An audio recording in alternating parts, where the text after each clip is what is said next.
You are now tuned into the Bud Brunch. Pour up, roll up, let's talk. Cheers.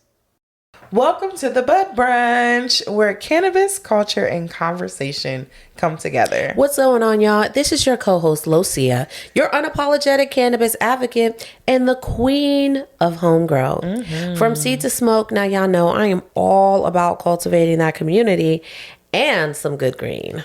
And I'm Ashley, cannabis vibe curator, Hey, girl. event visionary, and a cannabis science specialist and community educator with a master's degree to back it up. Clock that. And we are back. Yes. And we are so excited to relaunch the Bud Brunch. It's just in time. We're celebrating 10 whole years, y'all, since Initiative 71 changed the game in DC. Real quick, for those who don't know, Initiative 71 changed the game here in DC. Yeah, it was a ballot initiative that voters passed in 2014.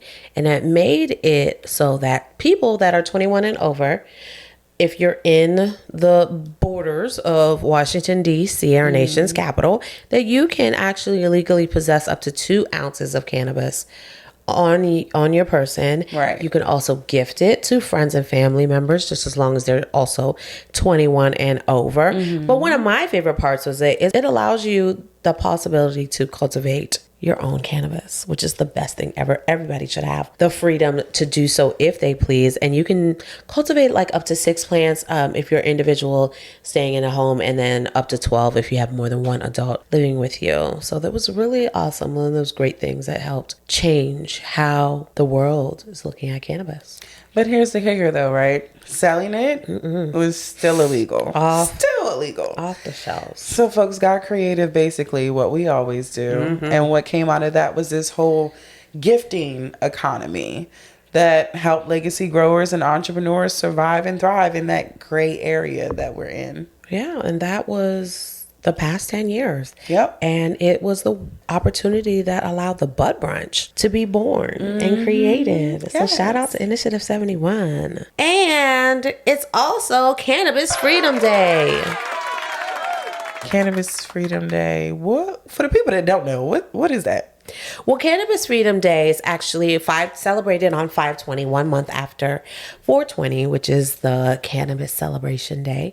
But this day is to draw awareness to those who have been negatively impacted by the war on drugs, particularly brown and black people. And the fact that we're legalizing in these states, but people are still in jail for this. So that's a real big issue. We haven't righted the wrongs before we've moved on to the legalization aspect of it. So shout out to all of those. Master P is the person who is the celebrity who's endorsing this whole movement. Wow. Shout out to Master P. If you guys don't know about it, definitely Google it, do your research, check it out, and find ways to support organizations that are pushing this day to be something that is nationally recognized. Hey, what's up? I'm Stoner Sowell, and I'm vibing with the Bud Brunch. Pour up, roll up, and let's talk. Hey y'all, I'm Mo from DC. Don't miss the next sesh. Subscribe to the Bud Brunch on YouTube and Spotify. So we're kicking off the season. We're interviewing 2 very special guests. I wonder who that could be. Yeah. It's us. Yes. Because who better to start this story than the ones who've been living it? I don't think anybody else can do it better than we can. So let's get into it, buds. Pour up. Roll up. But wait, before we dive into our story, let's see what's in your glass. Girl, I'm sipping on a little Blue Magic kind of cocktail. Not Blue Magic, though. I want some. Hey, cheers. All right, buds. It's time to get into what's in your glass.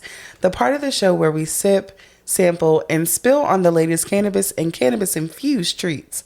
From flower to edibles, drinks to dabs, we're putting our taste buds to the test and letting y'all know what's really hitting and what's getting passed. Want to be in our glass? You know you want to. If your product hits, whether it's drinkable, smokable, or snackable, we just might feature it on What's in Your Glass. Slide into our DMs at the Bud Brunch on Insta, and let's toast to that. Cheers. So you want to know what I'm sipping on, Ashley? I do, girl. I am sipping on the Limonada Azul. It is a Stoner approved canna cocktail. Okay. And, you know, it's definitely giving summery festival vibes with this blue lemonade flavor. Yeah, it's tasty. I had a little sip. Yeah. Especially when you get it nice and chilled, pour it over some ice, or if you don't want to pour it over ice and water it down, the plastic bottle that it comes in, the container, allows you to just like pop it in the fridge or the freezer and then like, you know, walk around, drink it all day. I like it because it's kind of discreet too, so you can kind of be sipping on it when you're like There's at no work or something. big cannabis leaf all over it. I drink responsibly, guys. Packaging is nice. I like it. It's not too bad. And like for me, I don't taste the weed. Did you taste your weed? No, sometimes you can get those like nasty aftertastes. Yeah, it's beverages. bitter. But you know, I think they use a can of sugar to infuse it, so you can't really kind of like taste the weed like you would in some beverages and have that nasty aftertaste. But and that's not a common infusion, so it's kind of neat. Really creative, and I love the black that it's blue. It gives that summer vibes. It gives you like if that was sitting on a shelf, I definitely want to grab that and pick it out. Sure. So, but I am interested to see how this is gonna make me feel. We'll check in later. Okay, but I heard you have some piping hot tea for us. I do. And this is Oval, aka Melanated Smoke, one part of Bouquet Rolling Paper Company. I am vibing with the Bud Brunch. Pour up, roll up, let's talk. What's up, y'all? Welcome to Tea with Ashley, your weekly pour of what's hot in cannabis culture, medicine, industry buzz, and the headlines that's got everybody talking. Let's get into it. All right, buds, the price on your high might just be getting higher, and not in the fun way. Thanks to some fresh tariffs rolling out from the Trump administration, cannabis-adjacent products are about to take a hit. And you know who's going to feel it the most? Us. These tariffs are targeted goods imported from China, which is where most of our vape pens, cartridges, jars, and packaging come from. That means more taxes on products the industry depends on. Now, companies have two choices: eat the cost or pass it down the line. And spoiler alert, that bill's coming to your checkout total. Let's break it down. Vape hardware, going up. Glass jars and packaging, going up. Small business and equity brands with already tight margins, feeling the squeeze. And for consumers already paying inflated taxes at dispensaries, this could push people right back to the streets. The illicit market, albeit may not be as safe, it isn't taxed.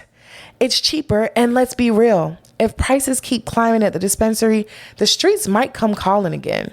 So tell me, buds, are y'all sticking with your dispensary or headed back to the plug? Keep it real. And speaking of buds, can y'all give me a minute? A medical minute, that is. As your resident medical cannabis educator, I'm here to shed new light on what's happening in the world of medical cannabis and to set the record straight on the myths, the facts, and everything in between. But today's medical minute, this one's personal. This one has a special place in my heart. You see, both my mother, Dr. Teresa Stafford, and my aunt, Dr. Norby Lee, may they rest in peace, recently passed away from cancer. And if you're listening right now, I know you know someone too. Someone who's fighting, someone who made it through, or someone who didn't. Let me hit you with the truth. Over 2 million people will be diagnosed with cancer this year in the U.S. Every single day, about 1,700 families lose someone that they love. Nearly 40% of us will hear those words in our lifetime. You have cancer. This disease is everywhere. In our neighborhoods, our churches, our group chats. And too often the treatment feels like punishment. Radiation that burns. Chemotherapy that drains the soul. Now imagine that there's something that could help. Something real, something natural. Something that doesn't strip people of their dignity while trying to save their lives. A new meta-analysis just dropped in Frontiers in Oncology this April.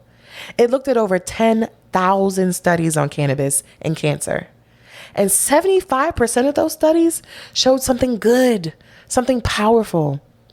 Cannabis helped ease the nausea, the pain, the loss of appetite. It helped people eat, helped them sleep, helped them feel like themselves again, even if just for a moment. But here's what got me. Some studies showed cannabinoids, THC and CBD specifically, actually triggered apoptosis. That's cancer cell death. Let me say that again. Death of cancer cells. This isn't just symptom relief. This isn't a comfort measure. There is science saying there may be something in this plant that stops cancer in its tracks. And yet, most people won't hear about this because it's not on the news. It's not in the commercials, and it's not in those little brochures that they give you at the hospital. But it's here, and it matters. This study is a turning point.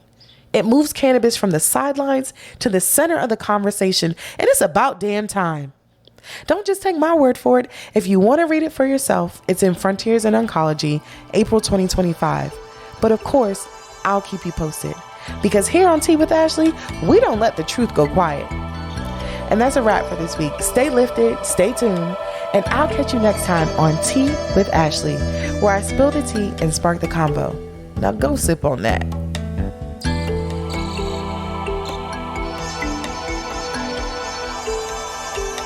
Ashley, pass me that limonada azul.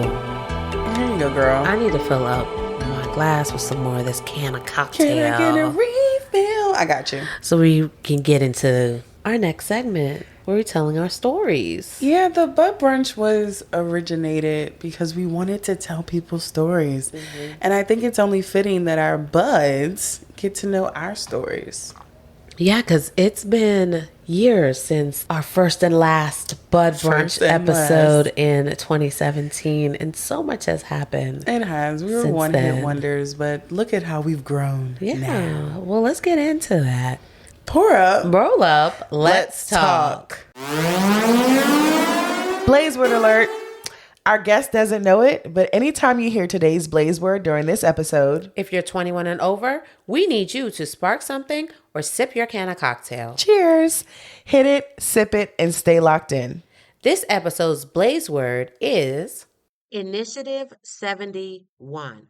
We've been talking about Initiative 71 this entire episode, but did you celebrate when Initiative 71 passed? Did you do anything? Oh my gosh, yeah. So first of all, I was really big advocate for I-71 because, we shouldn't have never been illegal to begin with. But right. The act of actually making it legal, especially where you live, was really something that I promoted all the time. Everywhere I went, I was like, anybody who was like of voting age, I'd be like, yeah, make sure you vote.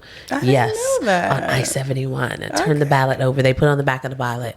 They try to hide it, but we found it and we voted and it passed. The law actually came into effect in 2015 and it was around my birthday. So, and that's really where my curiosity for home grow kind of came in because it included in the law that you could grow your own. And I was just like, yes, I want to do that, but I didn't know how.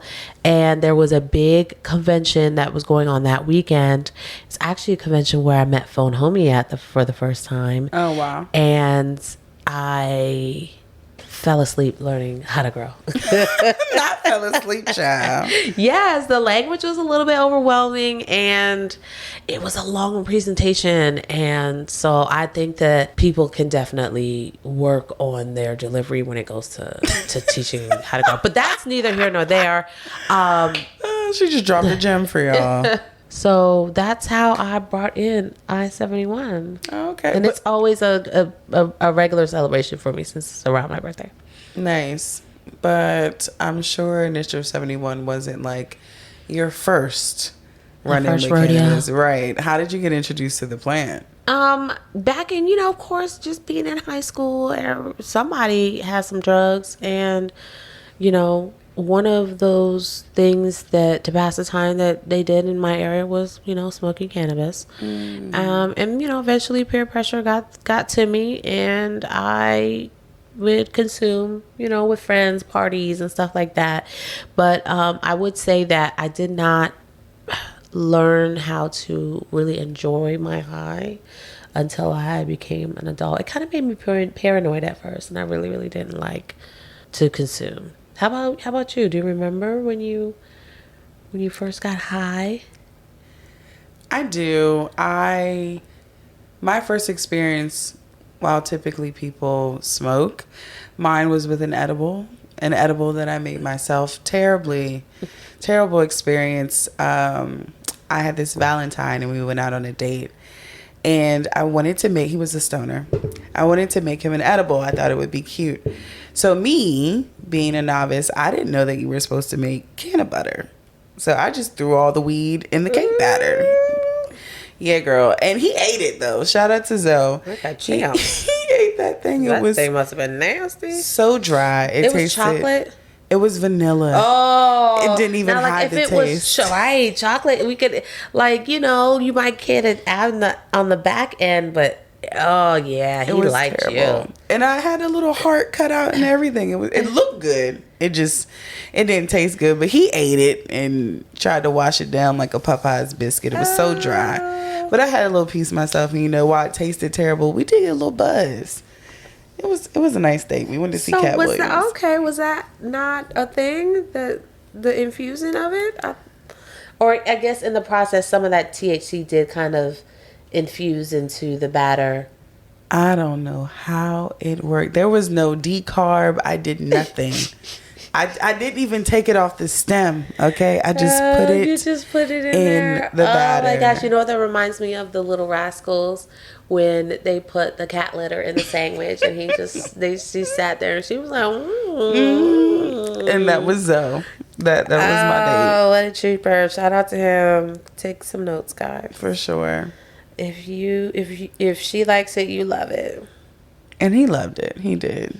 But was it always like bells and whistles when it came to cannabis in your relationship with it? No, like my first experience or knowledge of cannabis actually came from a family member of mine getting arrested for shipping packages. Oh, so yeah, it was. Were they next day? Or? I think it was priority mail. Oh. I think it was priority. Okay. Yeah, and it was a horrible experience because it really stigmatized cannabis in my home, and there was no conversation. Like there was no positive, words from my parents about cannabis. Mm-hmm. It was just no. You don't do it. She didn't even want to see a Black and Mild in the house.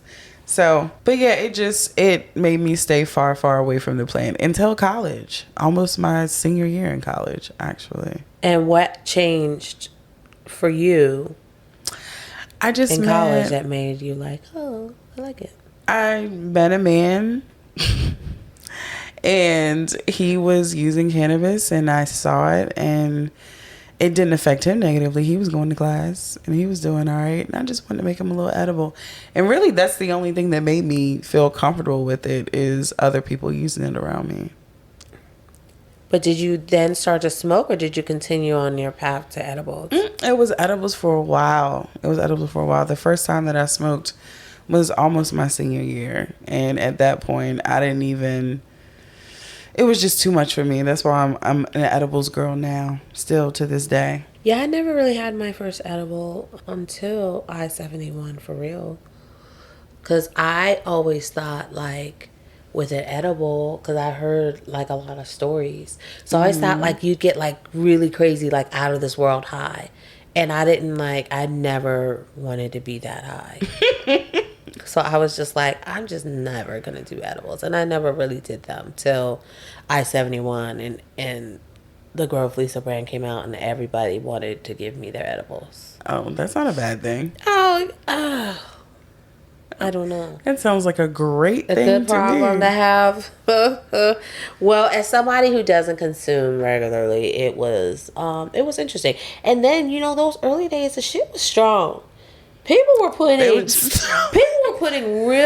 they were putting halves, ounces in of the good buds too. Like not even because as time progressed and people learn more about plant matter and the different parts of the plant after you've harvested. Like, people started kind of, I wouldn't say cutting corners, but they were using the plant in different ways. And let's just say the potency wasn't there before. I had a Rice Krispie treat from DC Sprague. It was like in the shape of a pizza. And I had one slice of this Rice Krispie treat. Pizza. And I swear I slept for 2 days. I lied to you not. It was a whole 2-day coma that I was in. People were excited about I-71, I think, and they just went crazy. It was what a time to be alive. They went crazy. But they're like, we're going to legalize this plant without giving you the opportunity to sell it. Good luck with that. And then just walked away. Yeah. That's pretty much what they did. And so we did any and everything that we could possibly do. Yeah, I remember my first thought was, how can I make money? I know we weren't supposed to be selling it, but I moved to DC and sis had to make that rent. Right. So I just remember starting Trippy Treats, where I got better at making edibles. I learned that you had to make butter, and I had that crock pot jumping, and that's how Trippy Treats was born, my first cannabis business. And it was basically just boxed brownies and cookies, but it worked. It absolutely worked. People loved it. People came from all over to Washington, D.C. just to participate in what we had going on. Because we are one of the first states on the East Coast to have any form of decriminalization. Yep. We do want to kind of point that out too, because a lot of people say like use the term legalization, and really it's just a form of decriminalization, especially when we don't have the opportunity to sell it, because that in itself becomes a crime. Right. So just for those people who are nitpicking, when we do use the term legalization, it is, of course, just a form of decriminalization. But that's why I feel it's important for people to be able to have the opportunity to cultivate their own medicine. I feel like that's one of the best things that came out of I-71, especially for my brand, because it wouldn't be here if it wasn't for home cultivation, having the opportunity. Yeah, Grow with Lisa is my brand. That's 1W, because I am the one and only. But then that came about because I wanted to participate in I-71, something that I had a hand in passing, because I went out and I voted for it, and now here it is. What do? You participate.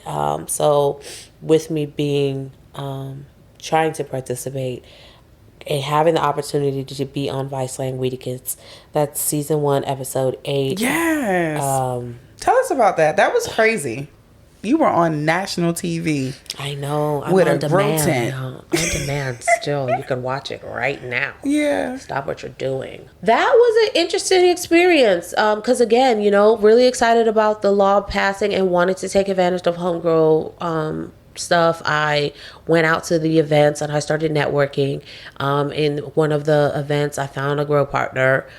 Still at that time, it was just a thought, an idea, something that I wanted to do, but I didn't have the equipment. I didn't have the knowledge. And so that was another reason why I got a grow partner, and something that I promote in my brand is growing with somebody. Partnership. To keep you accountable with your grow and help you to learn and try different things so you can achieve the type of grow that you want with the resources that you have. But that was a nugget, y'all, just in case you didn't catch it. Yeah, because a lot of people really try to push their method down your throat, and it's just like, do what's best for you. Do what works for you. Do what you can afford. Start somewhere. Yeah, absolutely. So I didn't have anything, and no equipment, and my partner was like, hey, go to this person. They're expecting you to come through. And I went to the store, and they asked me if I wanted to do the show. And I was like, well, if you deliver my equipment for me, because I lived on the 3rd floor of this apartment, and I was just like, and set it up, and we have a deal. And they were like, fine, shake on it. And we did. And I kind of forgot about it after they came and they did the recording, because they recorded in October of 2015, but the episode was supposed to drop early 2016, like January, February-ish. I think they were trying to do it with the the anniversary of I-71 in February. Yeah. But for, I don't know, for some reason, it got pushed back. And I didn't even get any word when it was going to drop. My inbox started going off on April 19th of 2016. And that's how I knew that everybody had seen it. The world had seen it. I didn't even tell my parents. I told nobody. Like, literally, you weren't in my apartment when they videoed or did that. You did not know. And nobody who knew who I was either. So it wasn't like, they were like, oh, yeah, we did the thing with Lisa. Mm-hmm. Like, my brand did not come about until after the episode, when people had assumed that I was like this experienced grower. And I was like, no, I'm not. No, I'm not. And I was just tired of telling people, no, I'm not. So I was like, forget it. Okay, I am.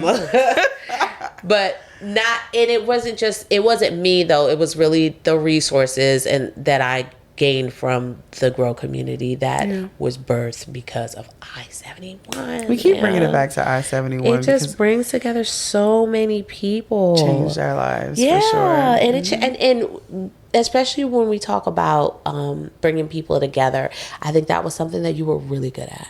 Yeah. With your events. You were really awesome. Thank you. What was your favorite event that you put together? It had to be Prohibition 420, which was... What's that? My first, actually my first official, but it was basically this 1920s themed soiree that came about because I was tired of going to male dominated, dusty, dirty ass weed events in somebody's basement with, and that's what it was, holes of the couch and on the floor, fucking roaches in the bathroom. No, I ain't never seen no roaches though. You just took it okay. to get to 10. People were really pushing it those days. It was very casual, and I've always been the type to want to like dress up, put on some clothes. You are fancy. I didn't see anything like that out here, so you created it. I did. And I've been throwing parties since I was like 14. So it was natural to me to just put something together, throw an invitation together, invite people, promote it, market it. I threw flyers everywhere around the city. All over the city. I remember that. I remember walking down U Street, and they were doing a lot of construction, and it was like one of those little makeshift walkways. And I was like, oh my God. I took a picture, and I think I sent it to you. And I was like, look what I saw. So yeah, that marketing was huge. How many people came out to that? We had over 400. Wow. I would like to say 420, but that's so cliche. But it was over 400 tickets, and people were dressed to the nines. Everybody was lifted, of course. And in those days, it was hard to find a venue that would let you elevate, that would let you smoke or consume cannabis in the space. But we made it happen. You sure did. And then you went on to do so many other events. I think for you too, we're kind of breaking the barriers in the entertainment, nightlife space when it came to that, because like people had pop-ups like lockdown, but like what you did was really kind of put it really into the mainstream area. Because I remember Blue Dream being on the blue carpet on 18th Street, hosting the blue carpet. Yes. And everybody was kind of like, what's going on over there? They were like excited and very, very curious about what you were pulling out. And then also like the business connections that were made too, like, opening the doors for other people. Like, so if you're hosting a cannabis event in a club and you think you're doing something, just know. We did it 10 years ago. Ashley opened the door. Yes, shout out to Elevated Events Group. Yeah, with her things. So shout out to you for paving the way. Yeah, we both found our own lanes in this crazy I-71 industry. It was crazy, and it wasn't all great. Eventually, I had to take a break and step away from it all. And I think I had a lot of things that I needed to heal from. But that was kind of like a public meltdown, no?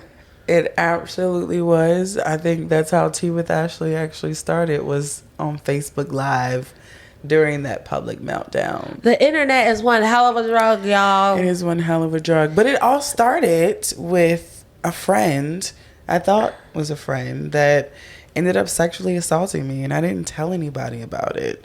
And you can't hold stuff in like that. Yeah. You got to tell somebody. And yeah, from there, You told everybody. I told everybody. I told everybody who would listen. And it sucked not being listened to. And I actually used cannabis during that time to kind of level myself and to calm down and calm my anxiety. But yeah, I had to step away from the industry just to go through that and come back from it. But you also you sought professional help as well. It wasn't like you just went to your local corner and and prayed about it. I love cannabis, and cannabis is medicinal. It is a medicine, but sometimes you need that good old pharmaceutical help too. But yeah, therapy, all of that. It really helped me kind of come back to it. Are you better?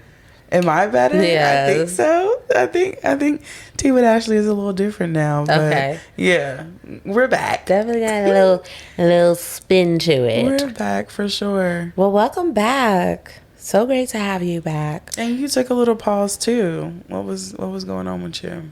Well, I took my pause after I stopped. But after I left the Maryland Normal. So I guess kind of rewinding there to see how I got to Maryland Normal, because I started off in DC. Yeah. It was just a period 2017. That was kind of like the height of growth, Lisa. A lot of stuff was going on. There was a lot of buzz around the things that I was doing. One of them being a community grow project where we did the first pumpkin patch in Ward 7, solving a community problem because my children went to school in Ward 7 and they didn't go to the pumpkin patch. And I felt like that was a good opportunity to introduce agriculture to inner city kids, especially in an area that is basically like a food desert, and introduce agriculture to them because we are in part of this emerging industry, and agriculture is the base of this industry. Without us growing these plants, we don't have this medicine. We can't produce any of these products. You know, of course, with legalization, we were already in a community that was being left out of the legal part of the industry. And part of that reason was because we are not dominant in the agricultural field. That I remember one morning heading over to water my pumpkins. And water your pumpkins? That just sounds so crazy. I was actually getting them delivered. I had a really great grow buddy who was out of West Virginia, who had farms out there, and they started the seedlings for my pumpkins and they were delivering them. But it was just like right after that, I had to go to my sister's funeral. You know, weeks later, the father of my kids passes away. And then a few more weeks later, his mother, which is my kid's grandmother, passes away. Oh my God. And then months after that, my mom had been diagnosed with cancer, and she eventually passed from her diagnosis during COVID. It was probably one of the hardest times I've ever been through personally, but brand wise, like I was on top of the world. It's crazy how that happens. Yeah, and you couldn't really. You didn't know that I was going through all that I was going through. But it was also because I felt like maybe it was like I was kind of distracted. But once it all kind of settled in and I had to live in my reality that I am now not only a single mother, but like my entire support system is gone. I had nobody to rely on.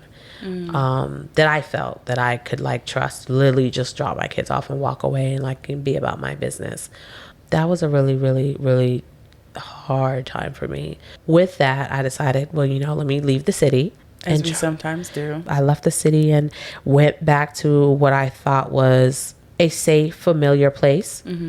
But it ended up actually being in Maryland. I moved 40 minutes away and I couldn't grow anymore.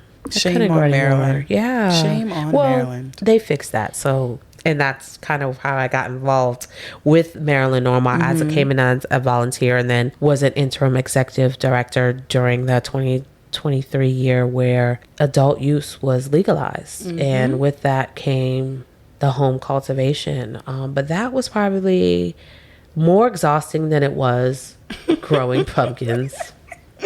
And when I tell you there's more, like I had to jump fences, drag hoses to the corner of the street. Oh, we had to, goodness. The farm didn't have running water, so I had to go to the corner and connect this. If anybody has ever connected a water hose to a fire hydrant, like there's this big ass piece, and like I have to carry this piece sometimes over the fence.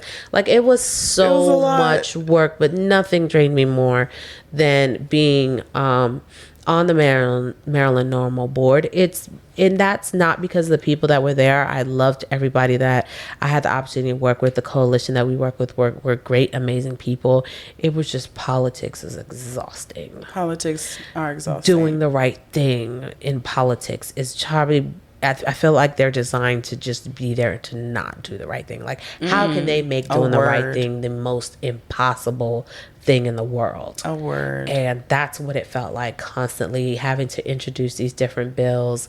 Sometimes they were like identical, or they just have one or two things there. It was just kind of like a pick-me contest, and who's going to be the first to get it done, rather than really focusing on getting it right. But the one things we did get right was making sure that homegrown was included. It's a measly 4-plant count, but it's better than nothing, and we definitely need to work towards getting that either up or just get rid of plant counts. Why does that matter? Why is there a limit? Yeah. After that, I've just kind of taken a break, and I feel like I have rested. I'm recharged. Rejuvenated. And I'm back here to tell these stories with the Bud Brunch. Yeah. And I'm so happy that you're here to join me in this journey and sharing people's stories, because it's so important. It is. That we know what people are dealing with, because this is an ever-evolving industry. And before we know it, the next 10 years, it's going to be in a completely different place. And hopefully we'll still be around sharing those stories then. Absolutely. So, like, what's going on in Lisa's world right now? Well, right now I am reaching back to kind of where I did leave off in like the 2017-18 area, when I did leave DC, and getting back to the events, getting back to the community, the things that I really enjoy.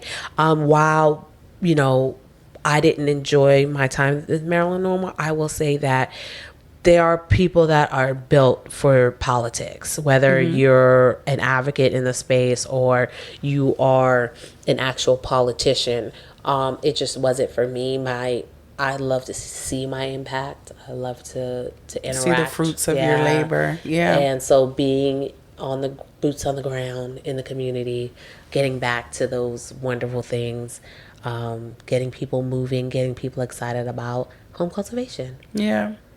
So Grow with Lisa is back. Grow with Lisa? I mean, she never left. She never went nowhere. I've always been around supporting other people's events and activities and things that they have going on. But for me putting out my own things, I guess you would say that now what about back. So Ashley, you have this master's degree in cannabis science and therapeutics. That sounds like a big old deal. So I remember when you were in your manic stage and you were telling people, like, you told everybody. Yeah. I don't know if you recall. Everybody you told everybody that you was going to go to this program, because it was very new at the time. You graduated at one of the first master's program in medical cannabis science. Tell us about that journey. Like, what did you want? What do you want to do with that? Yeah. So initially I wanted to go a year early, but it took me a minute to get into the program. It's super competitive. But it's a master's in medical cannabis science and therapeutics from the University of Maryland, Baltimore School of Pharmacy. That's a mouthful. It's a lot. And a lot of people don't know that it is a pharmacy degree. Wow. And so it's not like, just here's a piece of paper. No. Talk about cannabis now. It's definitely not a certificate program. Okay. But it's a master's of science degree, and it really gets into the nitty gritty, the pharmacology of why cannabis works. Like, a lot of us, I worked in the dispensary before. I've worked in an I-71 shop, and you see this plant working. It works. But to get down to the science of our endocannabinoid system and how we're meant to receive cannabis, our body is literally meant to receive it. It's just a beautiful process of how it works. And so why I wanted to get the degree, because I graduated in May 2024, is Go, because, girl. thank you, cheers. My mom got sick. She passed from a terrible cervical cancer, and my aunt also passed from bone cancer. And I felt like if I had gotten my degree sooner, if I had had the knowledge that I do now, maybe I could have done something differently. Wow. And so I So feel sorry like, to hear that. yeah, it's tough when you lose your mom, especially around Mother's Day season. It can be really tough. But yeah, now I feel like I'm equipped to help people along their cannabis wellness journey and kind of do the things for other people in my community that I wasn't able to do for my mom. And so I like to work with individual patients, but community education is just as important to me, because I feel like, especially the Black community, we've been affected so much by the war on drugs. So we don't want to touch the plant. Even though now it's decriminalized and legalized in a lot of states, we're still very hands-off when it comes to consuming it, entrepreneurship in the cannabis industry, investing. We don't touch it. And so I think that changes through education, because the more knowledge you have, the less stigmatized it is for you. So, Right. Yeah. That's awesome. And I feel like that's kind of where we're at too with the Bud Brunch. Yeah. It's been 10 whole long years. We have had our experiences, For sure. our ups and our downs. We All of have that. gained more knowledge in the space to be able to come to you guys with a new revamped version of the Bud Brunch. Yeah, and just like we have our stories to tell, a lot of our guests have even greater stories to tell. Incredible journeys. I cannot wait to share them with you all. With our Tuning buds, in, yeah. making sure that you are subscribed to our YouTube And our Spotify. so you know when our episodes are going to be dropping. It's like a new era. It's the dawn of a new era. It's the dawn of a new day. Yes, darling. Now we're entering a brand new decade of cannabis legalization in DC, and We're turning we a page. are looking forward to seeing how that unfolds. Don't miss an episode. Make sure that you like us and subscribe to our YouTube and our Spotify channels. And Yeah, at the Bud Brunch on everything. on everything. I'm so excited and happy that you guys got to know our stories. But it was a little heavy. Let's lighten the mood up a little bit with a little game of Puff or Pass. Yeah, let's do it. All right, y'all, it's time for one of my favorite segments, Puff or Pass. This is where I hit our guests with tough choices, and in this case, we're the guests. So we'll be hitting each other with tough choices, and we gotta let y'all know, are we puffing on it or are we passing it to the left? And listen, it's not always easy. These are the kind of questions that could make us pause mid-puff and really think about it. So, you ready, Lucia? I sure am. So, Ashley. Now that you done went and got your degree. And I think I know everything. Yeah, so you think you know everything. Let's talk about these terpenes. Okay. Limonene. Is that what that, did I say that right? Okay, because I was like, wait a minute. You said it right, girl. You got it. Limonene versus myrcene. Those I don't even know what them are. they're actually two of the most common terpenes that you find in cannabis and other places. Terpenes are all over the place. Limonene is more uplifting, and myrcene is like that couch lock terpene. So I'm definitely going with the That limonene. gas? You like the gas? It is. It's a little funky. I don't. I'm not gonna go with that one. You know, I'm going with the especially fruity. with these YNs. You know, Not the YNs. they always want you to smoke some gas, and I'd be like, "Look, YN, this is an auntie." Okay, auntie like her mid. Auntie, like, okay, so I Okay. guess the auntie terpene is the limonene. So I'm gonna go with the limonene on that one. All right. Okay, here's a good one for the queen of throwing an event. Prohibition 420 or the coveted blue carpet, Blue Dream? You would like that one since you hosted the blue carpet, man. Yeah, Blue Dream was a whole damn. I had like 3 outfit changes. Like it was a whole vibe. It was lit. It was lit. I love them both. Those are probably 2 of my favorite events. Your that we babies. did. Yeah. I don't think I have not, and I've not seen no. Has anybody else come back out with like a Blue Dream party? Or I haven't seen it. I've seen a lot of prohibitions, but not like yours. Never. Thanks. But anywho, Puffer Pass, Prohibition Brew, 420 or Blue Dream. I'm gonna puff on Prohibition 420 because that was my first. That was really my baby. The baby. Yeah, so definitely Well, Prohibition. obviously your baby on the blue carpet, so that was got to count for something. It's a nice second. Yeah. All right, but since you are the queen of hosting events, do you prefer to hosting a party or being a guest? Oh Lord, the control freak in me wants to say host a party, but there's nothing like going to a well put together event and not have to worry about anything. So I love to throw the parties, but I'm gonna have to say I'm a puff on being a guest for that one. What about you? Because you host some events too. I do. I've been actually hosting them since elementary school, but Party girl. yes, I love a good time. I love bringing people together. There's nothing like it. I would say that, just like you, I like to be in control of things. I like to know the direction that things are going. Yes. The Pisces in me too, a little bit. So I would pass on hosting the party.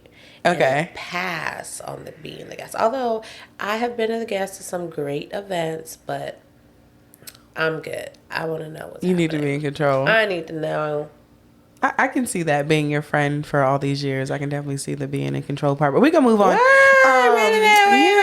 a minute. Yeah. Since you are the queen of cultivation, honey, hashtag That I am. grow with Lisa with 1W. You're nominated. I want to know when it comes to cultivation of cannabis, are you puffing or passing on sun grown versus LEDs when it comes to the light source? This is a good question because a lot of people will try to have you believe that indoor grow is great over outdoor, but as a person with common sense, Shade. plants are growing outside. Shade. When you look outside, you see more plants than you would see when you see inside. That's logic. That's logic. Right, Yeah. and we are mimicking outdoors by creating these indoor spaces. So thanks for the advancement of technology, we can use some LEDs to create this, to mimic the sun. Yeah. Where before we really couldn't do that because they couldn't figure out how to make them strong or powerful enough. So with all that being said, outdoor is always the best. So we puffing However, on. Dun, dun, dun. in my current state, I have too many LED lights outside for my neighbors that disrupt my outdoor grow. Okay. So I'm going to stick with indoor LEDs. Okay. That one shocked me. That And one surprised me. pass on the sun grow. Got you. All right. And now we come to your second one, which is running versus dancing. I know you're the fitness queen as well, especially with cannabis cardio and how you had us out there huffing and puffing, literally, and puffing.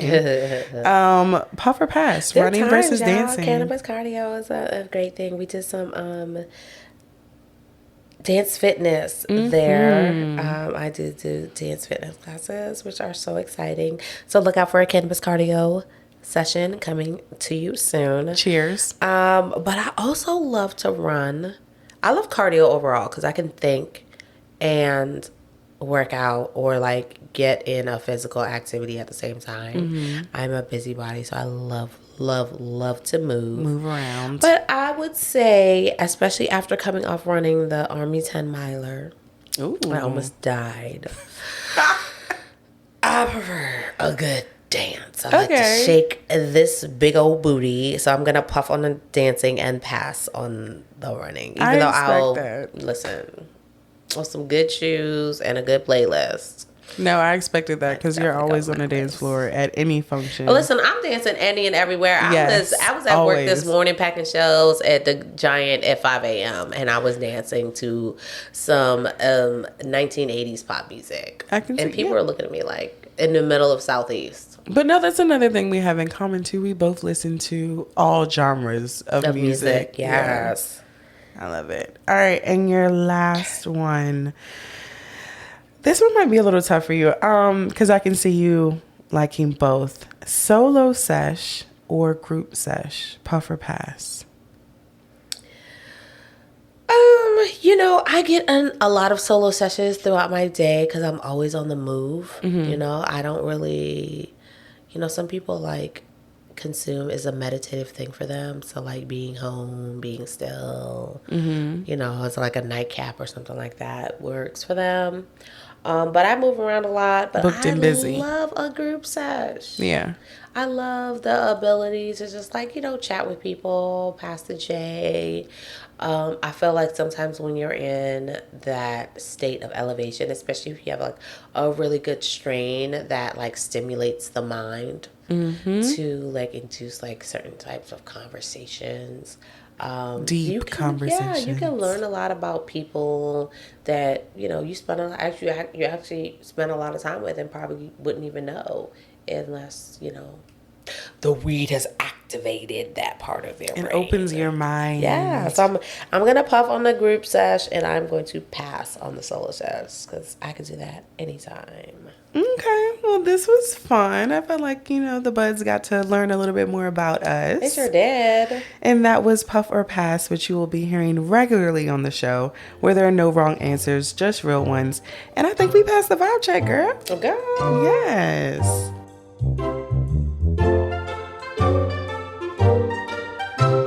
Girl, you really been over there sipping on that azul limonada. Lemonada azul. Is that how it has you feeling? It did. Apparently it did. That blue lemonade. Look, I'm gonna skip the Spanish. Okay. I'm just gonna keep it in English. But you been sipping. How you feel over there? You know what? I feel really good. I feel relaxed. I feel like I could drink some more. Of course. It tastes good. It does. It does taste really good. So that's the thing, though. Like, you kind of want to take your time with it. I will say I got a little cotton mouth. Got to make sure you keep that water, too. Stay hydrated. But that's kind of like when I knew it was kicking in. So, like, it's definitely working. And that is why we're here. It is why we're here. And why we're tasting. When we have what's in your glass.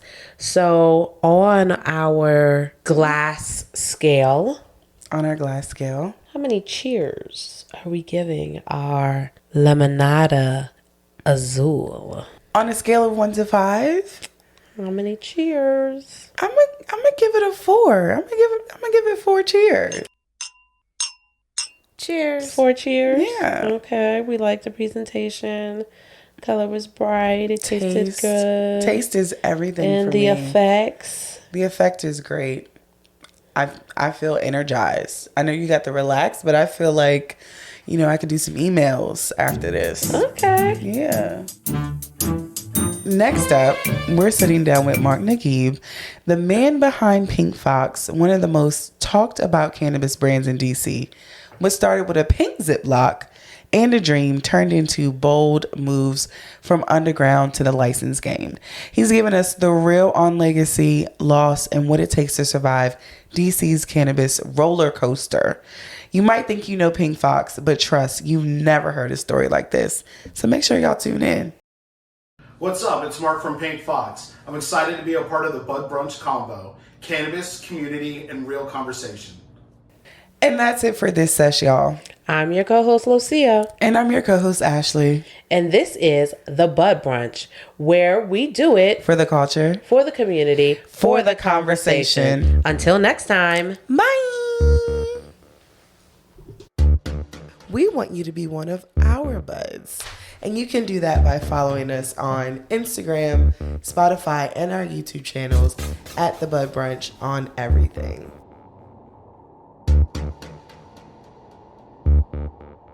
This episode of The Bud Brunch was hosted and produced by Ashley Stafford and Lucian Yankale.